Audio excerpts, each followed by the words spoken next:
Everybody wishes that they could go back in time to fix their mistakes. I'm going to list out all the mistakes I made as a naive high schooler so that if you're in your teens right now, you won't have to go through the same mistakes I did. Number one, don't avoid trying things just because they're cringe or stupid. At my high school, the dance club was 90% female and 10% male. And this meant that a lot of the choreos, which were designed by female dance instructors, were tailored towards female bodies, involving a lot more body rolls and hip thrusts. I didn't do anything dance related at my school until my junior year. And it wasn't until I joined dance club that I realized how encouraging the community there was. Like, you could completely mess up on a choreo and fall face first, and they'd still be there to cheer you on. The positivity is infectious, and it almost made me forget that there was a stigma associated with joining the dance club in the first place. And after 2 years of doing dances for my high school spirit week and clubs, I'm looking to join a dance team in college, but I wish I could have gotten started sooner. Bottom line is, don't let someone stop you from doing something that you think is fun. Try it out first, see how it goes, and make that judgment for yourself. Number two, stop rushing into relationships. I feel like a lot of people in high school go into relationships just to boost their image, and this applies to both sides of relationships. In high school, I had a fear of missing out on what it was like to be in a relationship. And seeing all my friends have someone that they could be intimate with was something that I thought was core to the high school experience. And this led to me not focusing on myself and chasing what I thought I saw in other people. It took me a lot of time to realize that being in a high school relationship didn't make you any more mature. That being said, there are genuine relationships that do start out in high school, but don't feel like you're obligated to have a relationship. Just work on yourself, and over time, you'll meet the right person who appreciates you for who you are. Number three, stop gaming. I clocked in about 1,800 hours worth of League of Legends from sophomore to senior year, and I only played on Fridays through Sundays because I spent Mondays through Thursdays studying and working on schoolwork. Instead of spending my weekends resting and socializing like I should have, I spent them going from 9 a.m. to 8 p.m., constantly grinding on my ranked climb. Put shortly, it's not worth it.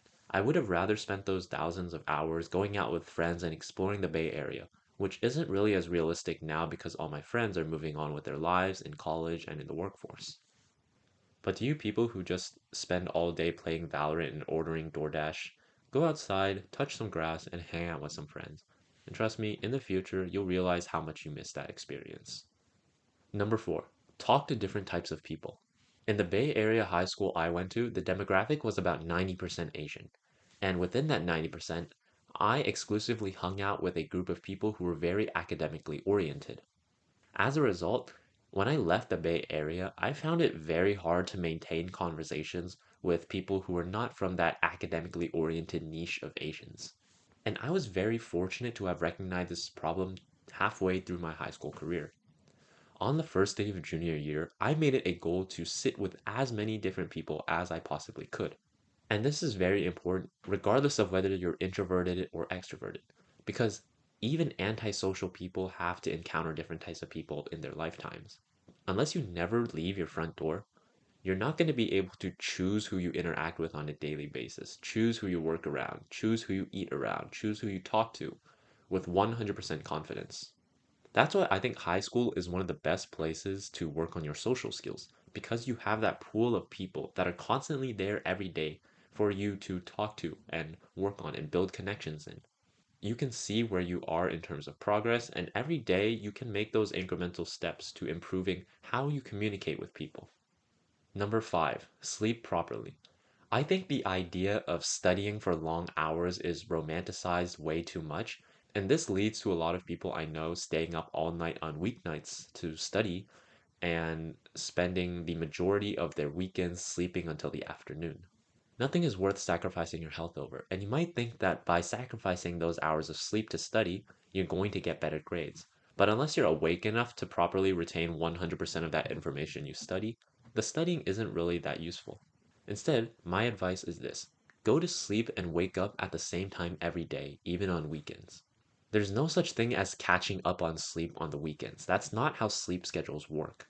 And this will naturally improve your energy levels a lot, removing your dependence from caffeine infused substances like coffee and tea. Number six, nothing really matters as much as you think it does. In high school, I failed tests. I got cut from sports teams. I got rejected from colleges. I got ghosted by people I liked. And after those events, I would often spend 2 to 3 weeks in a deep depression. It's not worth devoting so much time and emotion and energy to something that you can't change. It's better to use those failures as a source of motivation rather than look at it as a benchmark on the spectrum of success. I guess if I were to summarize this piece of advice in a couple words, it would be something along the lines of worry less and do more. And finally, learn new things while you still can. I mentioned that during my weekends, I would often spend them gaming, and if you're a high school student like me, then you're probably living with your parents. When you're living with your parents, you don't have as much responsibility or commitment, and that means you have more time. Later on in life, it's a lot harder for adults to learn things, not just because their brains are less malleable, but because they have less time to devote towards learning certain things.